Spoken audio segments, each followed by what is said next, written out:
I promised to transfer schools with my childhood friend who was being bullied, but she backed out the day before we were supposed to make it official. Her best friend teased her. Wow, Kathy, you really pulled it off. Pretending to be bullied all this time just to get rid of Lucas. But he's your childhood friend. Are you sure you want to send him to a new school all by himself? Kathy's voice was flat. It's just another school in the same city. How far can it be? Besides, I was getting sick of him clinging to me all the time. This is perfect. I stood outside the door for a long time that day before finally turning and walking away. But on my transfer application, I changed Northwood High to the overseas prep school my parents had wanted me to attend. Everyone seemed to forget that she and I were always worlds apart. The moment I heard the truth, my heart pounded in my chest. For the past month, Kathy had been targeted, jumped by groups, framed for things she didn't do. The list was endless. I did everything I could to protect her, but I couldn't always be there. When I couldn't take it anymore, I suggested we transfer. At the time, she had just had ice water thrown on her. Her beautiful face was pale and miserable. She grabbed my hand helplessly. Lucas, I'm scared to go to a new place alone. Kathy and I were childhood friends. We'd walked to and from school together since kindergarten, a routine that hadn't changed in over a decade. And on top of that, I was secretly in love with her. So, in a moment of weakness, I promised her, don't be afraid. Wherever you go, I'll go with you. But now I knew the truth. It was all an elaborate act to get me to leave. I couldn't help but wonder, did Kathy hate me that much? The voices inside the private room continued. Lucas is completely devoted to you. Aren't you afraid he'll fall for someone else if you send him to another school? Him? Kathy scoffed as if she'd just heard the funniest joke in the world. He'd step in front of a gang for me. He wouldn't back down even when he was getting beaten black and blue. You think he's going to have a change of heart? Someone else muttered, but what if? Lucas doesn't exactly seem like a pushover. Kathy's tone was lazy. There is no what if. Westwood Prep is full of rich girls. Have you ever seen him give any of them the time of day? Her voice dripped with contempt. All he does is follow me around. Even a puppy isn't that clingy. A wave of harsh laughter erupted from the room, feeling like a slap across my face. I wanted to leave, but my feet were rooted to the spot, forcing me to listen, forcing me to feel the pain. Someone marveled. I've never seen a girl push away a guy who's into her like this. Girl, I gotta hand it to you. But if you don't like Lucas being so clingy, why not just tell him? He doesn't seem like the type to cause a scene. Kathy clicked her tongue, her patience wearing thin. Lucas is too intense. If I told him straight up, getting him to leave wouldn't be so easy. Her tone shifted. Besides, Ethan gets all insecure and sad whenever he sees him. He only feels better when I'm around. For Ethan's sake, this was the only way. Lucas will just have to be put out for a little while. As soon as she said it, everyone understood. Thinking back, Kathy started pretending to be bullied just a week after Ethan transferred to Westwood Prep. Someone laughed. You work fast, girl. That gentle, cute new kid transfers in and you've already got your eyes on him? I get it, though. Ethan is so handsome and thoughtful, and he has such a sweet personality. It's only natural for a girl to be drawn to him. Not like Lucas. He's so cold. Not to mention that icy look on his face that pushes everyone away. It doesn't matter how good-looking he is. The casual critiques of me washed over me in waves from inside the room. And Kathy, the girl I had quietly loved for years, didn't stop them. She didn't argue. In fact, she even agreed with them from time to time. Standing outside the door, my heart sank into a dark, empty abyss, aching with a dull, suffocating pain. For a second, I wanted to throw open the door and scream at her. I wanted to ask her why she lied to me. I wanted to ask if she felt even a flicker of guilt or pity watching me get beat up trying to protect her. I wanted to ask her if she ever thought about our decade-long friendship while she was doing all of this. But in the end, my mother's words echoed in my head. Don't make things unnecessarily complicated.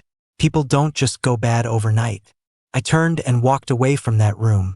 The sharp, piercing pain was a delayed reaction. I shouldn't have been this upset. It was just a betrayal by a close friend. No big deal. But Kathy was the one who decided to cross that line first. The day we decided to transfer, she dragged me to a bar to celebrate our escape. The dim, hazy lights swirled around us. I looked at the girl I had secretly loved for years and felt a little dazed. So when she leaned in and kissed me, I didn't pull away. Years of suppressed feelings erupted all at once. Overwhelmed, I couldn't stop myself from asking, "Kathy, what are we now?" She gave my forehead another affectionate kiss. Silly, what else would we be? Cheers erupted in the room, the atmosphere electric, just like the passion I felt. I never imagined that just 2 days later, I'd hear Kathy herself shatter my one-sided dream. I managed to smile, but my eyes couldn't help but turn red. So that vague, non-answer of hers, that was just another lie to get rid of me faster for Ethan's sake. Wasn't it? The wind chimes in my bedroom tinkled, slowly drying my tears. My broken heart began to piece itself back together. Kathy had it all wrong. She was just the Vance's illegitimate daughter. I was the sole heir of the Kane family. We really shouldn't have been so close, because we were never a match. I clenched my fist, crumpling the transfer application in my hand. The ink smeared, staining the paper. But it didn't matter. This one was ruined, I'd just get a clean one. The Kanes always have a backup plan. I printed a new form. But when I got to the line for the destination school, I called my mother. "Mom, you mentioned you wanted me to study abroad. Which high school was that again?" "That's right. I'll be going alone." The wind chimes in my room chimed, a crisp, pleasant sound, as if celebrating for me. I closed my eyes, and this time, it wasn't Kathy's face I saw. It was a woman who looked a bit like Kathy but was far more stunning. She smiled at me, her expression as confident and serious as it was 2 years ago. "Lucas Kane, sooner or later you're going to give up on Kathy and choose me." Back then, I thought she was joking. Now, I repeated it to myself in my head. "Kathy, I'm really done with you." After filling out the new application, I let out a long breath, a sense of calm finally settling over me. Just then, there was a knock on my bedroom door. I froze. I've always lived in this house alone. The only other person who knows the code would be. I opened the door, and sure enough, there was Kathy. Her voice was as gentle as always. "Lucas, you haven't been around. I got worried, so my friends and I came to check on you." I tried to keep my voice steady. "My stomach's been bothering me. I'm not up for it." I was about to ask them to leave when I caught an unexpected figure out of the corner of my eye. Ethan stood there, rail-thin, next to Kathy. He flinched the moment our eyes met. Kathy, ever watchful of his every move, immediately shielded him behind her. "Lucas, you're scaring him." There it was again. Ethan always acted so fragile, like he was afraid I'd hurt him, making me out to be some kind of monster. But I hadn't done a thing. My expression hardened. "I've told you before, I don't like other people in my house." Kathy frowned, annoyed. "Ethan's not an outsider. Besides, he only came because he was worried about you." Before I could argue, Ethan spoke up. "Lucas, I'm sorry. I know you've always looked down on me, but I just wanted to see if you were okay." His voice trembled as he added, "I promise I won't make a mess." Hearing that, Kathy's brow furrowed, and she shot me a disapproving look. "Lucas, Ethan may not have money, but he's not as pathetic as you think. The way you're treating him, I'm really disappointed in you."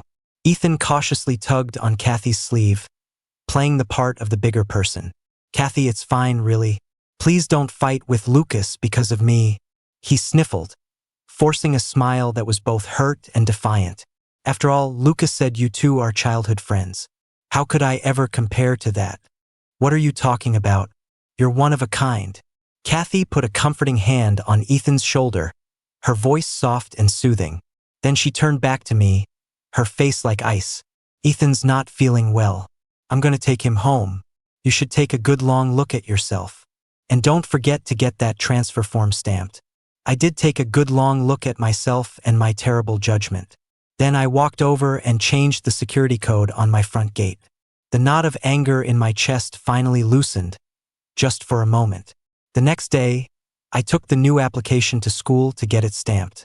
As I watched the bright red seal, marking my departure, get pressed firmly onto the paper. My heart felt strangely empty for a second. I stood there for a moment, stunned, until someone blocked my path. Kathy was frowning. "Lucas, did you change the code to your gate? I came back to find you right after I took Ethan home yesterday, but I couldn't get the gate to open." I cut her off. "Yeah, I changed it." She seemed annoyed, asking casually as if nothing had happened. "What's the new code? So I can get in." "Don't worry about it," I said calmly. "I won't be living there after I transfer." Kathy looked at the folded application in my hand as if just remembering. "Oh, I totally forgot about that. Don't worry, Lucas. I'll come get mine stamped tomorrow." Walking and talking with Kathy like this had become a rare occasion ever since Ethan showed up at Westwood. I closed my eyes, indulging a final moment of reluctance, and tested the waters. "Between us, you know you can always count on me." Kathy was silent for a long time before she suddenly said, "Lucas, actually, I..." Just then, Ethan appeared behind her, holding a stack of notebooks. He complained playfully, "Kathy, I thought you were going to help me study. Where'd you disappear to?" He handed the notebooks to her. "I saw the tutoring schedule you made for me goes 2 months out, so I got all the materials ready." He winked. "You don't mind that I took a peek, do you, Kathy?" "Of course not." Kathy's smile was a little strained. She glanced at me guiltily. When she saw I had no reaction, she actually looked a little disappointed. "So, while you were pushing me away, you were already planning a future with someone else. A future that never included me." I struggled to keep a straight face, but a bitter taste, rich and dark like wine, spread through me. I dug my nails into my palm, forcing myself back to reality. "I'll let you two talk. I'm heading out." Ethan acted as if he'd just noticed me, jumping back in exaggerated surprise. Hey, Lucas. "Are you upset that I'm studying with Kathy? It's just, I come from a poor family. I don't have the same resources you do." As he spoke, he started to choke up again. I had no interest in playing along with his act. "Move," I said coldly. The flicker of guilt in Kathy's eyes vanished. She grabbed my wrist, her voice laced with anger. "Lucas, what kind of tone is that?" She dragged me in front of Ethan and yelled, "Apologize to him." The last peaceful corner of my heart crumbled into dust. This time, I didn't hesitate. I raised my hand and slapped Kathy hard across the face. "Kathy, you're the one who should be apologizing. Not to him. To me." I went through all the things Kathy had given me over the past decade, one by one. This watch was her gift for my 18th birthday. Not long after I wore it to school once, I saw an identical one on Ethan's wrist. He'd said shyly, "Kathy said that whatever other people have, I'll have too." Only the box was left for the limited edition model. Kathy had taken the model itself, saying she liked how it looked on my shelf. The next day, I saw it on Ethan's desk. And the limited edition sneakers from my coming-of-age ceremony, the sandalwood diffuser, all the things I thought were special just for me, Kathy had been giving out to others just as freely. Actually, it wasn't equal at all. I thought about how she doted on Ethan, how she defended him no matter what. A sarcastic smile touched my lips. If that was the case, then there was no reason to keep any of this. I booked a flight for the next day, planning to spend one last quiet night. But at 2 in the morning, a phone call woke me up. I groggily answered it, but the line was silent. Just as I was about to hang up, I heard Kathy's voice. "Lucas, I'm sorry." My mind instantly cleared. If she was finally going to tell me the truth. Kathy's voice was heavy. "Ethan tried to kill himself. I can't leave him alone right now, so I'll get to the transfer application in a bit." The hope that had soared in my chest crashed to the ground, pathetic and ridiculous. I suddenly wanted to ask her, "Then what about all the suffering I went through because of your fake bullying scheme?" Kathy continued, "You need to apologize." I thought I'd misheard. "What did you say?" Her voice was firm. "Lucas, you really need to apologize to Ethan. Can you honestly say his suicide attempt has nothing to do with you?" I was suddenly speechless, because I finally understood that as long as Ethan was in the picture, every word I said would be wrong. Kathy spoke again, her voice like ice. "Lucas, you're such a disappointment. If you apologize, I can pretend none of this ever happened." I'll join you at the new school in 2 months. Are you really going to be this stubborn? Are you going to throw away all our years of friendship? I heard the threat in her words. But this time, I felt no resentment, no sadness, just annoyance. I hung up, blocked her number, and deleted her contact. I couldn't wait for my flight tomorrow. The scenery in the new country felt fresh and exciting. Someone took my suitcase. I looked up and met the eyes of the daughter of the Lin family, Lucas Kane. Long time no see. I reached out my hand, smiling. Long time no see, Ava Lin. My phone rang, interrupting our reunion. I swiped to answer and saw it was Kathy's best friend's number. Confused, I answered. Kathy's voice came through, laced with anxiety. Lucas, which class are you in at Northwood? Why does everyone in every class say they've never seen you? Before I could answer, Ava's voice cut in. Lucas, should I take you to see your new school? She looked completely innocent, as if she were just being helpful. Kathy's voice shot up an octave. Lucas, are you with Ava Lin? Where are you? I held the phone away from my ear. For the first time, Kathy's voice sounded grating. What does it matter to you where I am? Kathy seemed to ignore my question, her voice filled with disbelief. You ran off to find Ava Lin just to spite me? You'd even stoop to hanging out with that kind of person just to make me mad. As her words got uglier, I couldn't take it anymore. Shut up. I took a deep breath and said, my voice sharp and final, Kathy, you're the most pathetic one of all. Finally, I'd thrown her own words back at her. Don't call me again. Whatever was between us, it's over now. I quickly hung up and blocked that number, too. The world was quiet again. I turned to Ava apologetically. Sorry you had to hear that. Ava just smiled. Then you can buy me dinner. She winked at me. Consider it a thank you gift. I breathed a sigh of relief and returned a polite smile. Of course, the heiresses of the Vance and Lin families were truly night and day. Years ago, Kathy's mother had an affair and became the new Mrs. Vance after Kathy was born. In response, Ava's mother, Mrs. Lin, acted decisively in the business world. She swiftly divorced her cheating husband, took most of the family fortune with her, and successfully left with Ava, who was already showing great promise at a young age. After that, Ava settled abroad. My mother always spoke of them with immense admiration, saying that the Vance family business had gone downhill ever since Mrs. Lin left. The prestigious Miss Vance title that Kathy was so proud of was nothing but an empty shell.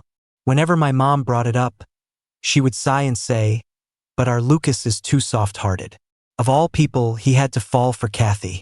At the time, I felt that Kathy couldn't choose her background, and I only felt sympathy for her. I was just grateful my mother respected my choice.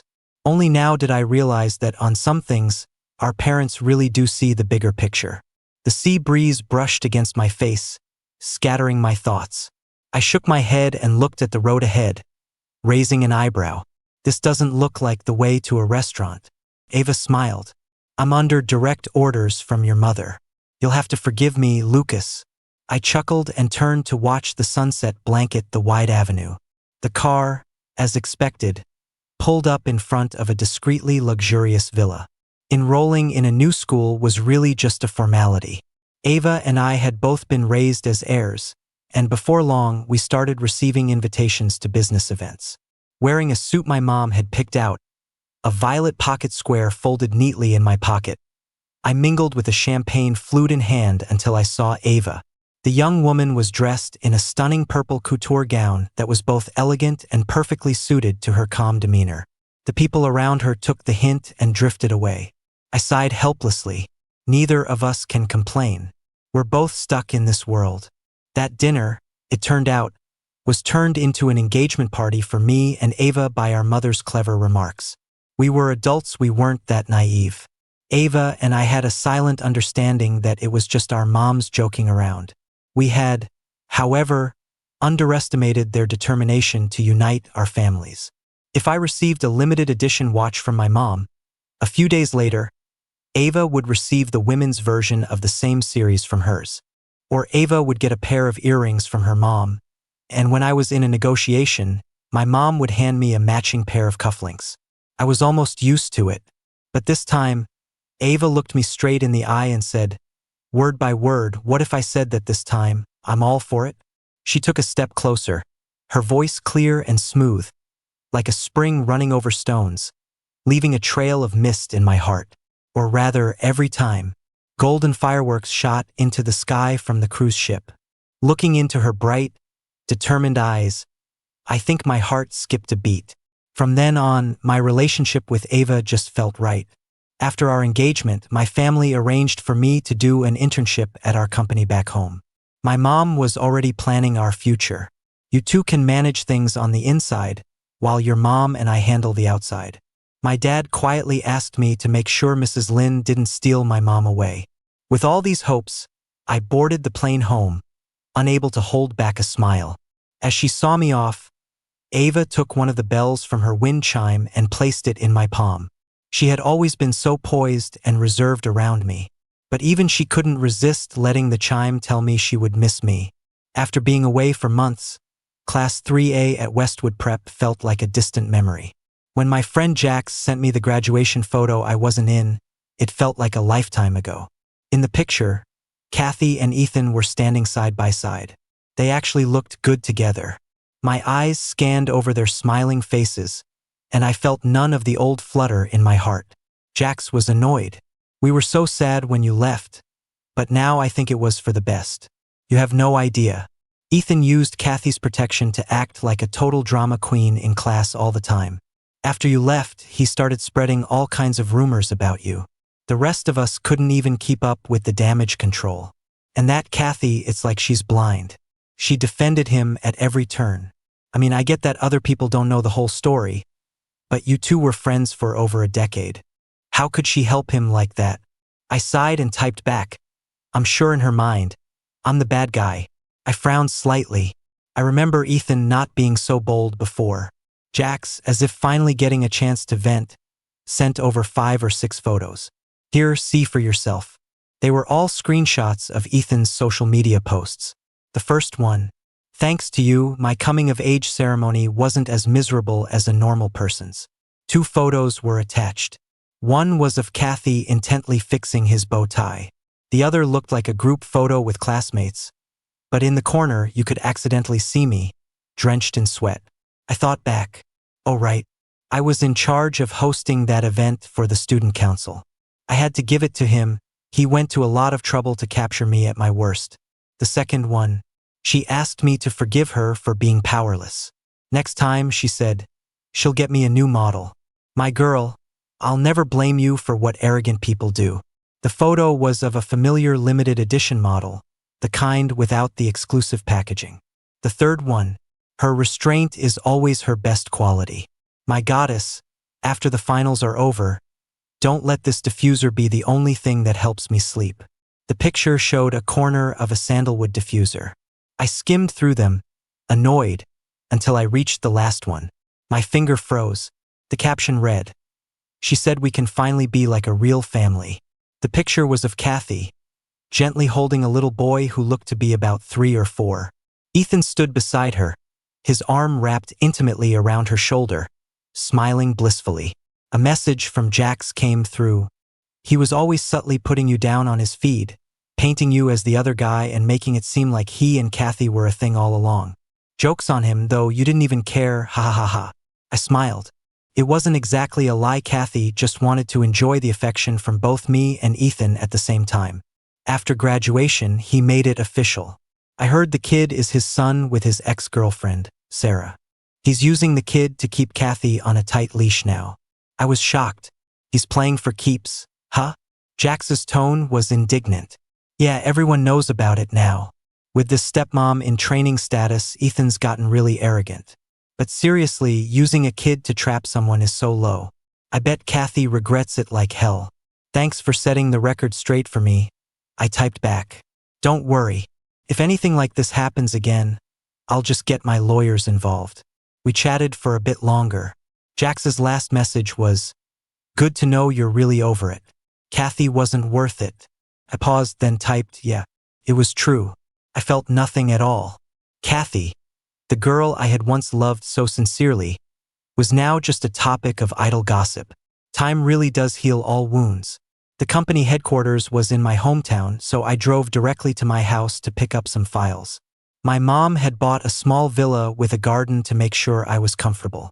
I pushed open the gate, but I froze when I went to enter the security code. There was someone sitting in the entryway. She turned her head, and I was met with a pair of bloodshot eyes. I frowned. "Kathy? How did you get in here?" Then I noticed her scraped knees. My frown deepened. "Did you climb the gate to get into my yard? What do you want?" The silent figure just stared at me. "Lucas, you've lost weight," she said abruptly. I had no idea what she was trying to accomplish with this bizarre small talk. I turned to leave, but she suddenly lunged forward and hugged me, so tightly it felt like she was trying to snap my arm. Luckily, the self-defense training I had wasn't just for show. I twisted away from her and wiped my arm, disgusted. "Kathy, have some self-respect." She let out a low laugh. "You're telling me to have self-respect? Lucas Kane, you and Evelyn did God knows what while you were abroad. What right do you have to tell me to have self-respect?" She sounded like she was at her breaking point, her voice rising to a near scream. "How could you do this to me? I've been going crazy looking for you." I slapped her, not holding back in the slightest. "Watch your mouth." Seeing her refuse to give up, I thought for a moment and said calmly, "Isn't my going abroad what you wanted all along? Faking being bullied, letting me take the blame and get beat up for you. What, are you unhappy now that you got what you wanted?" The color drained from Kathy's face instantly. Her eyes widened, her pale lips trembling. You knew?" "Lucas, I can explain." I shrugged. "But I'm not interested." I took a step closer, a cruel satisfaction washing over me as I glanced at Ethan, who had suddenly appeared outside the gate. I spoke quietly, but loud enough for both of them to hear. "You've already posted a family photo with another man's child. What gives you the right to keep harassing me? Kathy, you're truly pathetic." I turned and walked into the house, calling the security guard who lived nearby to have them removed. As I passed the window, I heard a furious shout. "You bitch! You've completely humiliated me." The sharp sound of a slap was audible even through the thick, soundproof glass. Out of the corner of my eye, I saw Ethan covering his face, his voice choked with sobs. I closed the curtains and sent Ava my daily text. "Busy. Miss you." I saw Kathy again at the welcome home party Jax threw for me.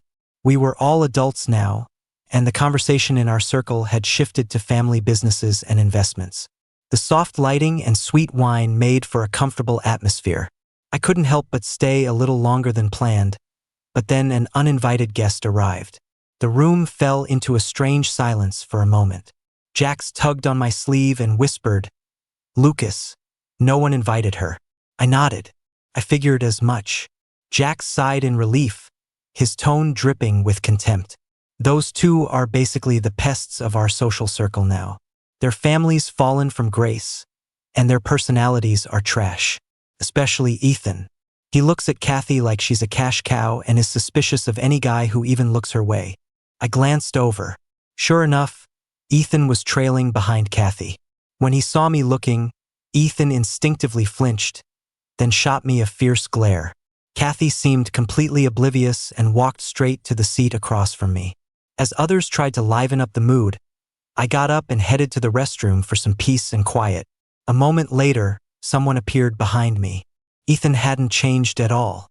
He still had that gentle, handsome look, a slightly melancholic expression, and a clean white shirt.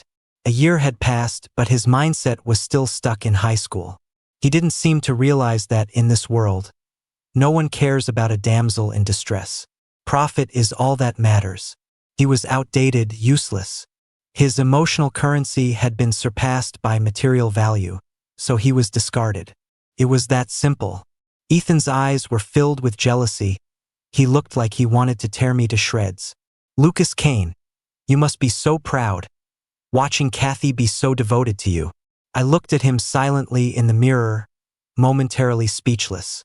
If shedding a few tears and saying a few sweet nothings counted as devotion, then Ethan's idea of love was pretty twisted.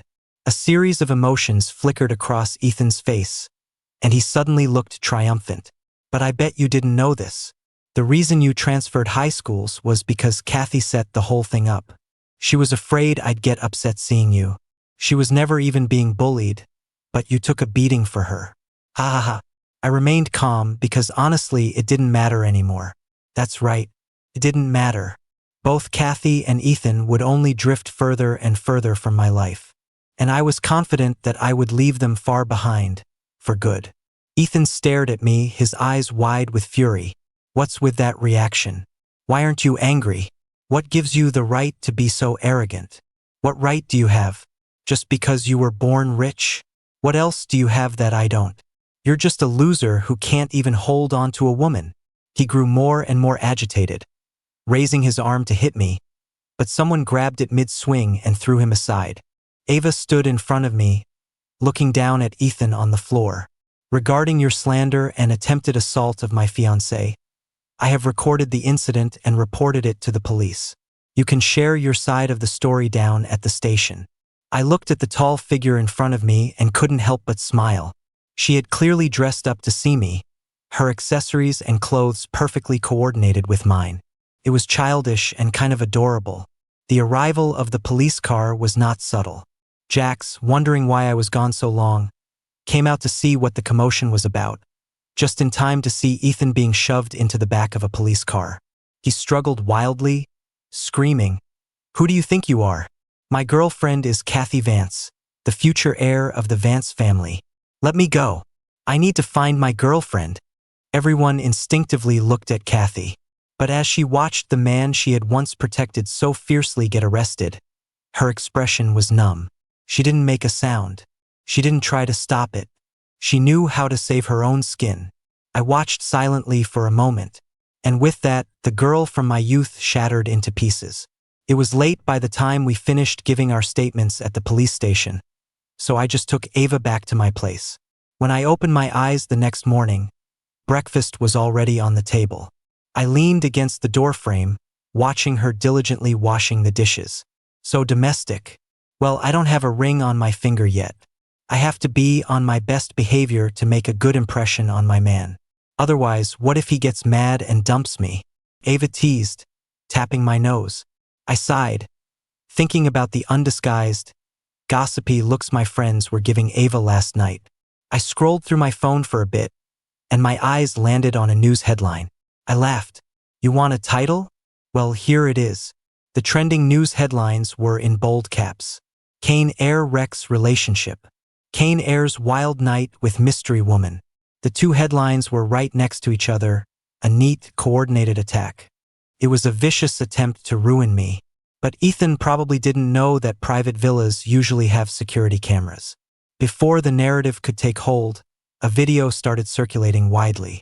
In the video, the Vance heiress could be clearly seen clinging to me and lunging at me after I tried to push her away and leave. The public opinion of the Kanes shifted dramatically, but there were still plenty of doubters. So what about the wild night? You became a top executive at Kane Industries at such a young age. Who knows which big shot you were hosting? Ava acted as if registering a new social media account was a matter of life and death. I watched her scramble, amused. There's no rush. In the midst of her frantic typing, she looked up and kissed my forehead. You don't deserve to be slandered by anyone. Ding. A new notification. You have been followed by Ava Lynn. I glanced down. Whoa, it was a verified, official account. Immediately after, the Ava Lynn account posted, "Hello everyone. On behalf of Lynn Industries, I'd like to thank my future husband, at Lucas Kane, for his hospitality last night." The entire internet went silent for a second, and then it exploded. Ava looked up at me, her face a mask of innocence once again. I sighed and leaned in to kiss her. The merger between Kane Industries and Lynn Industries moved forward steadily. 3 years later, Ava and I got married. We chose a rustic little town in another country for the wedding. Every house there was adorned with colorful wind chimes. When the breeze blew, a crisp, tinkling sound would fill the air, like a chorus of sincere blessings. Toward the end of the reception, I received a gift.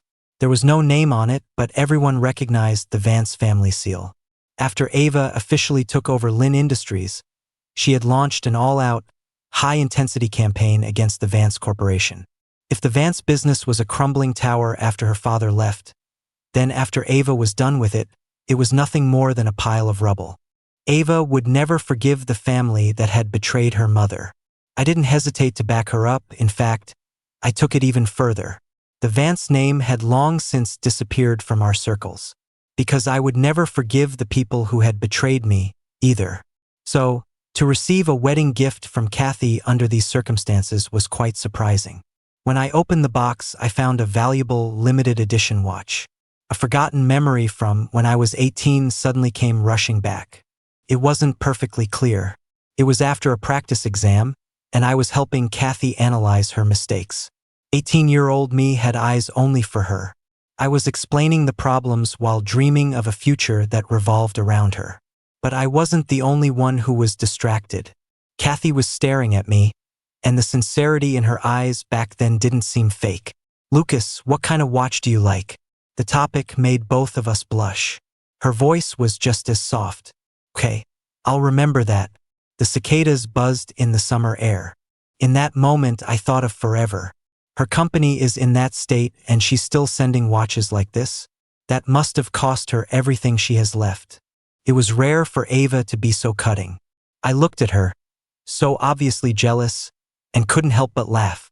"Donate it for me." I tossed the watch to her casually. Because when I was 16, a purple wind chime had come into my life long before any watch. Back then, an even younger Ava hadn't cared about my family's status. She was just visiting the country to help her mother with some business and happened to see the boy next door when she returned to the Lynn estate. She happened to overhear the boy's mother say to him, "Our Lucas's favorite color is purple? That's wonderful. Purple is so elegant. It's my favorite color, too." On a whim, Ava stayed 2 extra days and had a purple wind chime sent over from abroad. In those 2 days, she witnessed the illegitimate daughter next door intentionally scrape her own arm and run to the boy for sympathy. She also witnessed the boy's growing pity and care for his sister. A seed of jealousy began to sprout in Ava's heart. The day she left, she boldly knocked on the boy's door and gave him the wind chime. She couldn't even stop herself from saying something incredibly forward. 16-year-old Lucas just stood there, not angry. He just said softly, "Have a safe trip." And from then on, his life was one of simple joy, a life with no regrets.